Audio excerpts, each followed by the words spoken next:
Hai semuanya, selamat bertemu kembali di sini. Semoga kita selalu sehat dalam perlindungan Tuhan Yesus Kristus. Hari ini kita akan belajar pendidikan agama Kristen dan budi pekerti untuk kelas 7. Tapi terlebih dahulu kita kenalan dulu yuk. Perkenalkan semuanya, nama Ibu Yemima Okniati Pratiwi.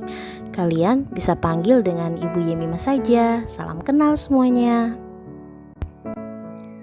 Hari ini kita akan belajar mengenai tema bab 1, yaitu indahnya mengampuni di halaman 1. Anak-anak, sudah siapkah alat-alat belajarnya? Mari kita belajar bersama-sama. Sebelum kita memulai pelajaran kita, mari kita berdoa terlebih dahulu. Anak-anakku, tutup mata, lipat tangan, dan tundukkan kepala sebagai sikap berdoa. Tuhan Yesus, terima kasih atas berkat dan anugerah yang senantiasa kami terima dalam hidup kami. Hari ini Tuhan, kami akan belajar. Tuhan beri hikmat, akal budi, serta kepintaran agar kami mengerti akan materi yang akan kami pelajari hari ini. Terima kasih Tuhan, amin. Adapun tujuan pembelajaran kita hari ini adalah diharapkan para siswa dapat memahami makna pengampunan. Kemudian, siswa dapat memahami dampak buruk dari mendendam dan tidak mengampuni. Dan yang terakhir, siswa menjadi pribadi yang mudah mengampuni. Apa itu mengampuni? Ada yang bisa membantu Ibu menjawab pertanyaan ini? Iya, betul sekali. Mengampuni artinya memaafkan seseorang, entah itu teman, saudara, bahkan keluarga, atas kesalahan yang dilakukannya dan tidak mengungkit kesalahan itu lagi. Apabila kita mengatakan sudah mengampuni seseorang, tetapi setiap hari masih diungkit kesalahannya, namanya bukan mengampuni, tetapi hanya niat yang sia-sia. Mengapa kita harus mengampuni orang lain? Yang pertama adalah bebas dari rasa benci. Mengampuni orang lain yang telah menyakiti kita akan membebaskan kita dari rasa benci. Tidak memaafkan serta mengampuni orang lain dengan tulus akan membuat kita selalu mengingat-ingat kejadian yang melukai hati kita. Sehingga semakin kita melihat orang tersebut, semakin kita ingat dengan perbuatannya, maka kita akan semakin menjadi-jadi membenci orang tersebut. Kemudian yang kedua adalah membuat hati kita menjadi damai. Membebaskan diri dari rasa benci akan membuat hati kita menjadi damai, menjadi lega dan bersukacita. Karena hal baik seperti inilah yang membuat kita harus mengampuni orang lain. Lalu, bagaimana cara mengampuni? Yang pertama adalah kita harus mempunyai niat hati yang tulus. Kita harus mengampuni orang lain, harus dari hati yang tulus, bukan hanya sekedar ucapan di mulut saja. Yang kedua adalah meminta pertolongan Tuhan. Manusia adalah makhluk yang sangat tidak sempurna. Oleh karena itulah kita harus meminta pertolongan Tuhan untuk menolong kita agar dimampukan mengampuni orang lain. Kita akan menonton sebuah video singkat yang berisikan makna dari indahnya mengampuni. Selamat menyaksikan. Bagaimana keadaanmu, Rika? Apakah sakit perutmu sudah berkurang? Ya, begitulah. Aku melewatkan makan siang di kantin kemarin. Mengapa?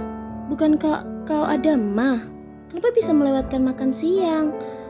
Apa kau sedang mengerjakan banyak tugas? Aku bisa membantumu. Ceritakan padaku.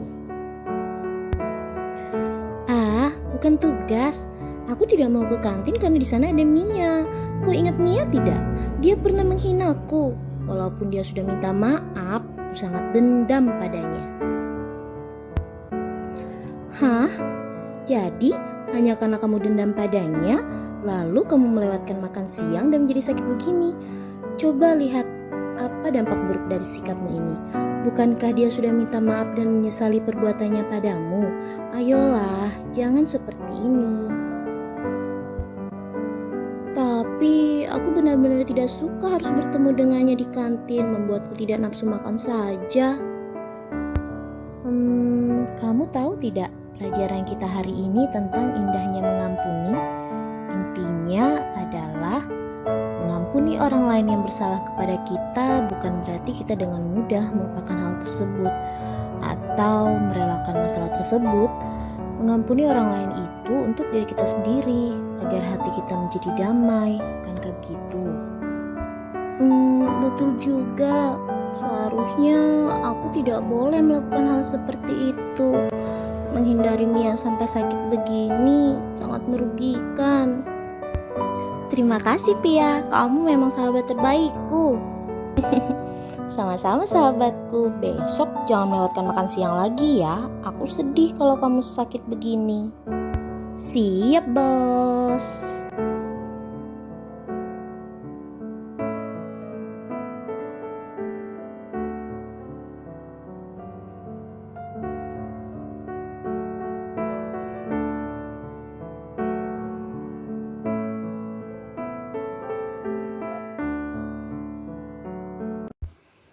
Setelah kalian menonton video singkat tersebut, tulislah di buku latihan kalian apa saja dampak buruk dari sikap tidak mengampuni orang lain selain yang dialami Rika dalam video sebelumnya. Allah terlebih dahulu mengampuni kita. Dia mengirimkan Yesus untuk menyelamatkan kita. Cara kita menjawab pengampunan Tuhan adalah dengan mengampuni orang yang bersalah kepada kita ataupun rela meminta pengampunan dari mereka yang pernah kita sakiti. Tidak mudah memang mengampuni orang lain. Oleh karena itu, andalkanlah karunia Roh Kudus untuk membantu menggerakkan hati kita dan orang lain untuk saling mengampuni. Sebelum kita mengakhiri pelajaran kita hari ini, mari terlebih dahulu kita berdoa. Anak-anak semua tutup mata, lipat tangan, dan tundukkan kepala sebagai sikap berdoa. Terpujilah Tuhan atas segala penyertaan Tuhan dalam kegiatan belajar kami hari ini. Ajarlah kami menjadi pribadi yang takut akan Tuhan dan juga pribadi yang mudah mengampuni orang lain sama seperti Tuhan yang telah mengampuni kami. Terima kasih Tuhan, amin. Pelajaran kita hari ini sudah selesai. Diingatkan untuk mengerjakan tugasnya di buku latihan ya anak-anak semua. Sampai bertemu kembali pada pelajaran selanjutnya. Tuhan Yesus memberkati.